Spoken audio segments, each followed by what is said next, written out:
Hi friends, welcome to my YouTube channel. সকল দর্শক বন্ধুদেরকে আবারও স্বাগতম জানাচ্ছি আমার ইউটিউব চ্যানেলে। আর যা নতুন বন্ধু তাদেরকে আমন্ত্রণ জানাচ্ছি চ্যানেলটি সাবস্ক্রাইব করে পাশে থাকার জন্য। Here I am requesting to my all of new viewers and friends whose are just now connected through this YouTube or cooking video. Please subscribe my YouTube channel and stay connected. And if you guys are enjoy my cooking video of any of parts, so please do like and share with your near and dear ones. তো বন্ধুরা, আজকের recipe যদি কোনো অংশ আপনাদের ভালো লেগে থাকে সেক্ষেত্রে বিনীত অনুরোধ জানাচ্ছি ভিডিওটি লাইক এবং শেয়ার করে বরাবরের মতো পাশে থাকার জন্য।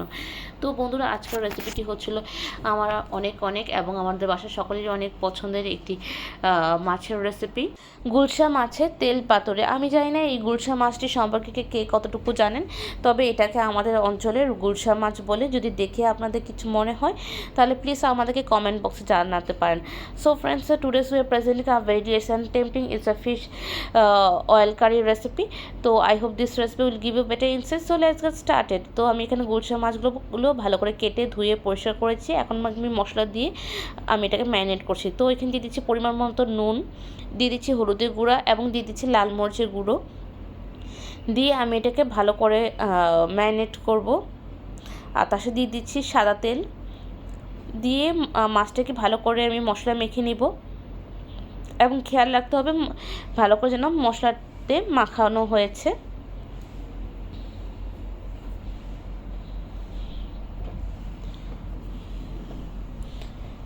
তো বেশ খানিকক্ষণ ধরে এবং সময় মতো করে ভালো করে মশলাটি মিক্স করে নিব। করার পর আমি চলে যাবো পরবর্তী স্টেপে। পরবর্তীতে আমি এখানে মশলার মিক্সটা করব, যেটা আমি বরাবরই করে থাকি। তো এখানে নিয়ে নিচ্ছি 1 টেবিল স্পুন লাল মরিচের গুঁড়ো, নিয়ে নিচ্ছি 1 টেবিল স্পুন হলুদের গুঁড়ো,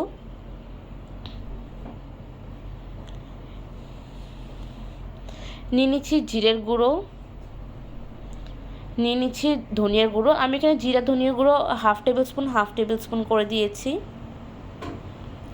দিয়ে দিচ্ছি আদা বাটা 1/4 টেবিল স্পুন, দিয়ে দিচ্ছি পরিমাণ মতো নুন। আর এখন সামান্য জল মিশিয়ে এটাকে ভালো করে মিক্সড করে রাখবো। খেয়াল রাখবো যাতে কোনো ধরনের জন্য দলা না পেকে যায়। তো এইভাবে ভালো করে একটু মসৃণ একটি মিশ্রণ করার পর আমি চলে যাবো পরবর্তী স্টেপে আমি একটি কড়াই নিব। কড়াইতে ভালো করে গরম হয়ে গেলে আমি এখানে নুন ছিটা দিব।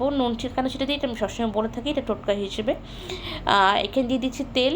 আর ভালো করে গরম হয়ে এলে দেন আমি ম্যারিনেট করে রাখা মাছগুলোকে এখানে ফ্রাই করব। এখানে নুন ছিটা দিলে তাহলে আপনার ভাজাটা কড়কড়া হবে এবং মাছের চামড়াটা কোনোভাবে কড়াইতে লেগে যাবে না। তো এটা আপনাকে গ্যারান্টি দিতে পারছে। তো এভাবে করে আমি এখন ম্যারিনেট করা মাছগুলো দিয়ে দিব এবং এটাকে ভালো করে এপিট ওপিট করে সুন্দর করে ভাজা করব। এবং অবশ্যই আমি এখানে চারটি করে ভাজতে দিয়েছি। তো এভাবে করে আমি 1 ব্যাচ 2 ব্যাচ করে ভাজা করে নিব, সেম পদ্ধতি অবলম্বন করে। আর ততক্ষণ ভাজবো যতক্ষণ পর্যন্ত এটা হালকা বাদামি বা গোল্ডেন ব্রাউন কালারে পরিণত না হচ্ছে।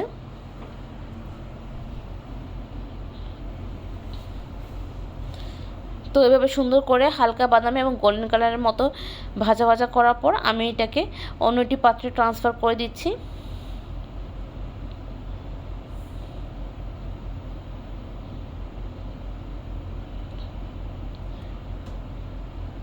তো এভাবে 1 ব্যাচ ভাজা হয়ে গেলে আমি দ্বিতীয় ব্যাচের জন্য প্রস্তুতি নিব। তো সেম ওয়েতে আমি সেকেন্ড ব্যাচের মাছগুলোকে ভাজা করে নিব। আর এভাবে ভাজা শেষ হয়ে গেলে আমি চলে যাব পরবর্তী স্টেপে। আমি এখানে দিচ্ছি ফোড়নে দিয়ে দিচ্ছি প্রথমে কালো জিরে। তো কালো জিরেটা যখন ফোড়ন দেওয়া হয়ে গিয়েছে তারপর চলে যাব পরবর্তী স্টেপে।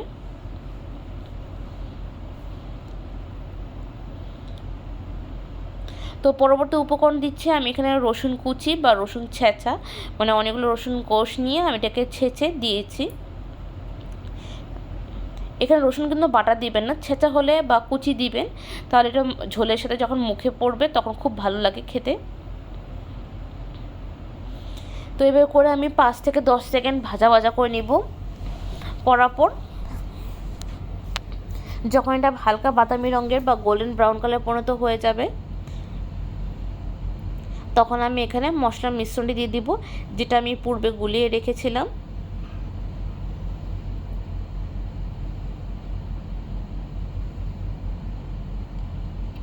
তো তো এখন দেবার পর আমি এটা কন্টিনিউয়াসলি স্টির করতে থাকবো, ভালো করে মশলাটা কষিয়ে নিব।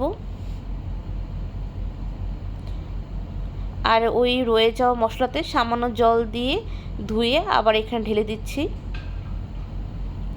তো এভাবে আমি ভালো করে মশলাটি কষাতে থাকবো যতক্ষণ পর্যন্ত তেল বিভক্ত না হচ্ছে। আমরা সবাই জানি মশলা কষানো কীভাবে বুঝতে হবে। তো এবার তেল বিভক্ত হয়ে যাওয়ার পর আমি এখানে দিয়ে দিচ্ছি 1 থেকে 1.5 মগের মতো গরম জল দিয়ে দিচ্ছি।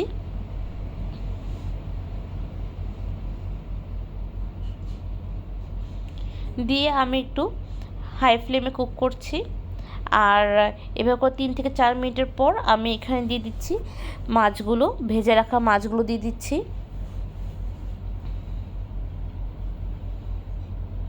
তো ভেজে রাখা মাছগুলো দিয়ে এভাবে আমি আরও 4 থেকে 5 মিনিট কুক করব।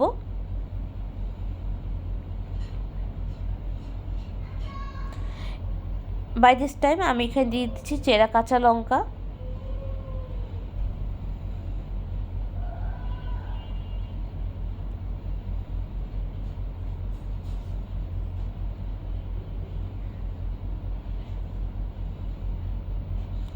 দিয়ে আমি এটাকে ঢাকনা দিয়ে দিব।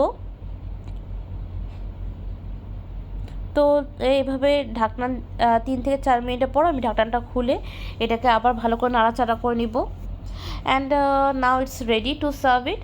তো বন্ধুরা দেখতে পাচ্ছ কীভাবে করে আমরা গুলশা মাছের তেল পাতুরি রান্না করেছি। তো আশা করি এই তেল পাতুরি রেসিপিটি সবারই ভালো লেগেছে। এই রেসিপিটি বেসিক্যালি ডেডিকেট টু মাই নতুন রাঁধুনি বা যারা ব্যাচেলর, তারা সবসময় একটি সহজ একটি মাছের রেসিপি খুঁজতে চায়। তো তাদের জন্য এই রেসিপিটি। আর বাদবাকিতে কার কেমন লাগলো অবশ্যই আমাদেরকে জানাবেন, কারণ আপনাদের প্রতিটি মন্তব্য আমাদেরকে উৎসাহ করে এটাকে কন্টিনিউ করা এবং নতুন কোনো রেসিপি আপনাদের সামনে পরিবেশন করা। So friends, please let us know your valuable comments because your comments always motivate us to continue this cooking series. And don't forget to give a like because your each and every like and video full watch, it's always helping us to increase our video reach.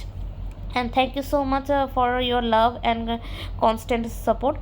তো বন্ধুরা আজকের রেসিপিটি এতটুকু রইলো, আবার দেখা হবে অন্য একটা রেসিপি নিয়ে, অন্যরকম কথোপকথন নিয়ে। ততক্ষণ পর্যন্ত সুস্থ থাকুন, ভালো থাকুন, এটিই আশা এবং কামনা করে take care, tata and bye by.